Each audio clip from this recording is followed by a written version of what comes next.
Hello అండి, అందరికీ నమస్కారం. వెల్కమ్ టు మై ఛానల్ ఆహా ఏమి రుచి.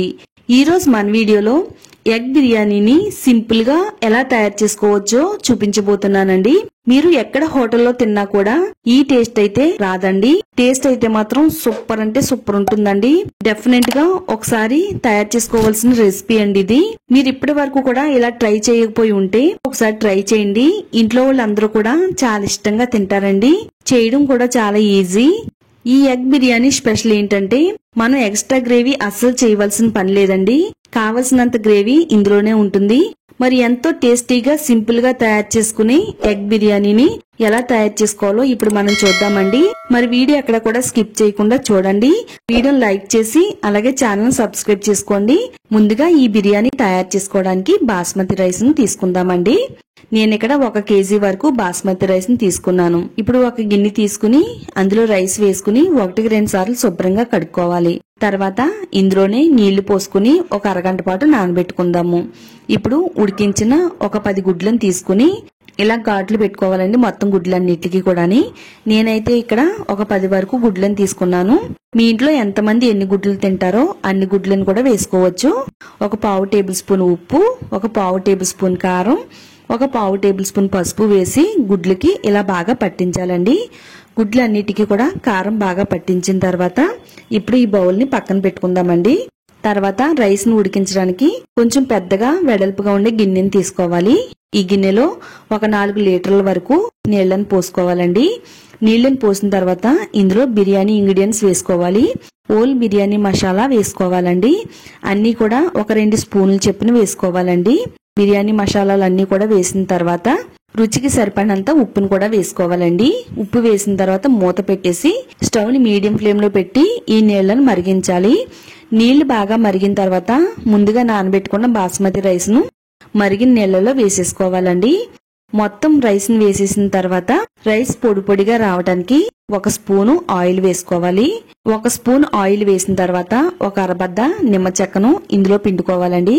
నిమ్మరసం పిండడం వల్ల బాస్మతి రైస్ తెల్లగా మల్లె పువ్వుల్లా వస్తాయండి. మంటని హై ఫ్లేమ్ లో ఉంచి రైస్ ని బాగా ఉడికించాలండి.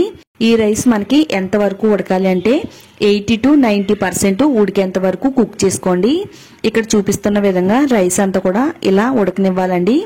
రైస్ కంప్లీట్ గా మెత్తగా ఉడకకూడదు. కొంచెం గట్టిగా పలుకుగా ఉండేటట్టుగా ఉండాలండి. ఈ విధంగా రైస్ ను ఉడికించిన తర్వాత ఇప్పుడు మనం ఈ రైస్ ని ఒక గిన్నెలోకి స్ట్రైన్ చేసుకుందామండి.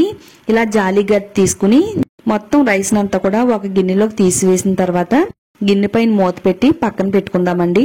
మనం రైస్ ఉడికించడంలోనే ఉంటుందండి. ఓవర్ గా కుక్ చేస్తే మళ్ళీ మనం దమ్ పెట్టినప్పుడు మెత్తగా అయిపోతుంది. అందుకని రైస్ ని ఎప్పుడు కూడా ముందుగా పలుకుగా ఉండగానే ఈ రైస్ ని పక్కకు తీసేసుకోవాలండి. తర్వాత బిర్యానీ తయారు చేసుకో కొంచెం వెడల్పుగా మందంగా ఉండే గిన్నెని తీసుకోవాలి. అందులోకి ఒక 4 టేబుల్ స్పూన్ల వరకు ఆయిల్ వేసుకోవాలి. ఆయిల్ వేడైన తర్వాత మనం కారం పెట్టి పక్కన పెట్టిన గుడ్లు ఆయిల్లో ఒక్కొక్కటిగా వేసుకోవాలండి. స్టవ్ ని మీడియం ఫ్లేమ్ లో పెట్టుకుని గుడ్లను ఆయిల్లో వేయించాలండి. గుడ్లన్నీ కూడా గోల్డెన్ షేడ్ వచ్చే వరకు వేయించాలి. ఇలా గుడ్లు బాగా మంచి కలర్ వచ్చిన తర్వాత ఈ గుడ్లన్నిటిని కూడా ఒక గిన్నెలోకి తీసుకుని పక్కన పెట్టుకుందాము. ఇప్పుడు అదే ఆయిల్లో 1 స్పూను నెయ్యి వేసుకోవాలి. నెయ్యి కరిగిన తర్వాత ఒక 1/2 టేబుల్ స్పూన్ లవంగాలు, ఒక 1/2 టేబుల్ స్పూన్ చెక్క, అనాస పువ్వు, బిర్యానీ ఆకులు వేసుకోవాలండి. ఇవన్నీ కూడా లైట్ గా ఫ్రై అయిన తర్వాత ఇప్పుడు ఇందులోనే 1 స్పూన్ జీలకర్ర కూడా వేసుకుని ఆయిల్లో వేయించేసుకోవాలి. తర్వాత 1 కప్పు వరకు సన్నగా పొడవుగా కట్ చేసి పెట్టుకున్న ఉల్లిపాయ ముక్కలను వేసి వేయించాలి. స్టవ్ ని మీడియం ఫ్లేమ్ లో పెట్టి ఉల్లిపాయ ముక్కలన్నిటిని కూడా కలర్ మారే వరకు వేయించాలండి. ఈ ఉల్లిపాయలు వేగిన తర్వాత 1 స్పూను ఫ్రెష్ అల్లం వెల్లుల్లి పేస్ట్ వేసుకోవాలి. ఇందులోనే 1 స్పూను పచ్చిమిరపకాయల పేస్ట్ ని కూడా వేసుకోవాలి. ఆయిల్లో చక్కగా పచ్చిదనం పోయేంత వరకు వేయించాలి. ఇలా బాగా ఫ్రై అయిన తర్వాత ఇందులోనే మీడియం సైజ్ లో ఉండే 2 టమాటాలను తీసుకుని మిక్సీలో వేసి మెత్తగా గ్రైండ్ అయిన తర్వాత ఈ టమాటా పేస్ట్ ని ఆయిల్లో వేసి వేయించాలి. ఇలా ఆయిల్ అంతా కూడా సెపరేట్ అయ్యేంత వరకు వేయించాలండి. ఇలా వేగిన తర్వాత ఇందులోనే ఒక 1/2 టేబుల్ స్పూన్ ఒక 3 స్పూన్ల వరకు కారం వేయాలండి. మనం ఆల్రెడీ ఫస్ట్ పచ్చిమిరపకాయల పేస్ట్ వేసాం కాబట్టి కొంచెం చూసుకుని కారం వేసుకోండి. మొత్తం అంతా కూడా బాగా కలపాలి. ఈ కారాన్ని, పసుపుని మొత్తం అన్నిటిని కూడా 1 నిమిషం పాటు వేయించాలండి. ఇందులో ఒక 2 స్పూన్లు ధనియాల పొడి, రుచికి సరిపడినంత ఉప్పు వేసుకుని ఒకసారి మొత్తం అంతా కూడా ఇలా కలిపిన తర్వాత ఆయిల్ అంతా సెపరేట్ అయ్యేంత వరకు దీన్ని కొద్దిసేపు అలా ఉంచాలండి. తర్వాత ఇప్పుడు ఇందులో ఒక 1/2 కప్పు వరకు పెరుగును కూడా వేసుకోవాలి. పెరుగు వేసి మొత్తం అంతా కూడా బాగా కలిపేసుకోవాలండి. ఆయిల్లో బాగా వేయించాలి పెరుగుని. పెరుగు అనేది అస్సలు కనబడకూడదు. చక్కగా పెరుగు కూడా ఆయిల్లో బాగా వేగిన తర్వాత ఇప్పుడు ఇందులోనే ఒక 1/2 కప్పు వరకు నీళ్లను కూడా పోసుకోవాలి. నీళ్లను పోసుకుని ఒకసారి అంతా కూడా బాగా కలిపేసుకున్న తర్వాత ఇప్పుడు మనం ఇందులో వేయించి పెట్టుకున్న కోడిగుడ్లను వేసుకోవాలి.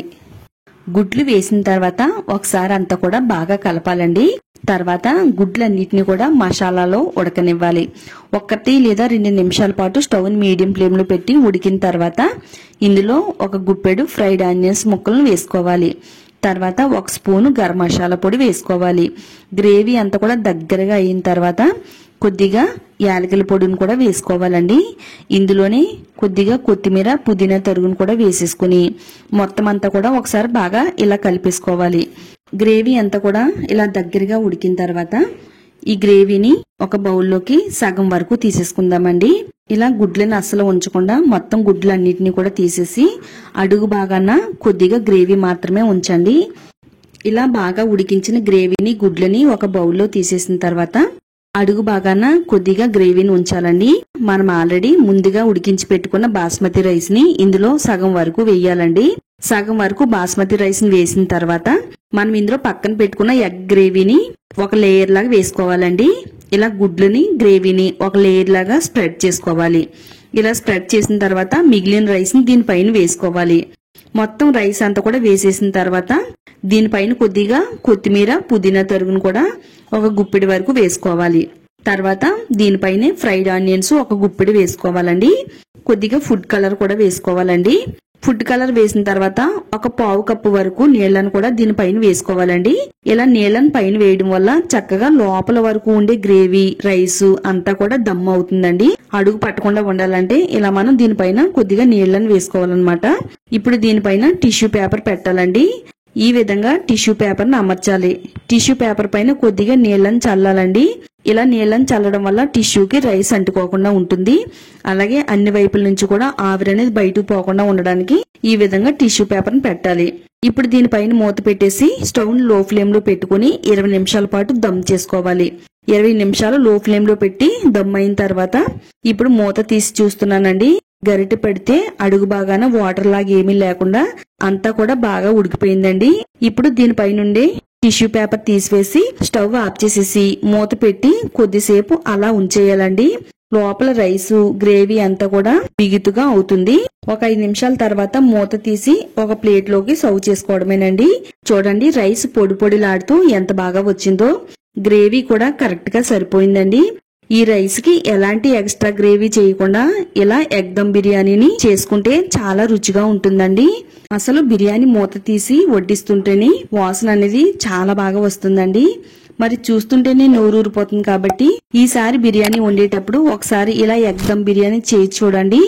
టేస్ట్ సూపర్ ఉంటుంది. చాలా ఈజీగా ఈ ఎగ్ దమ్ బిర్యానీ అయితే తయారు చేసుకోవచ్చండి.